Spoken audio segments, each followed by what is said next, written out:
Ville Larinto, mites täällä kun Lahden oma poika hyppää, niin miltä tuntuu kisata täällä Salpausselän kisoissa?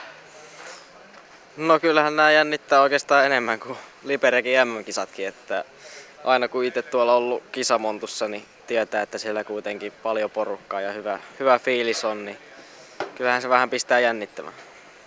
Mitenkäs tää Lahdenmäki sopii sulle? No eiköhän se sovi, että siitä kuitenkin niin paljon hypännyt joku kotimäki, niin kyllä siitä kulkee hyppy ihan samalla lailla kuin muistakin mäistä, jos vaan on kulkeakseen. Mikä sun terveydentila on tällä hetkellä?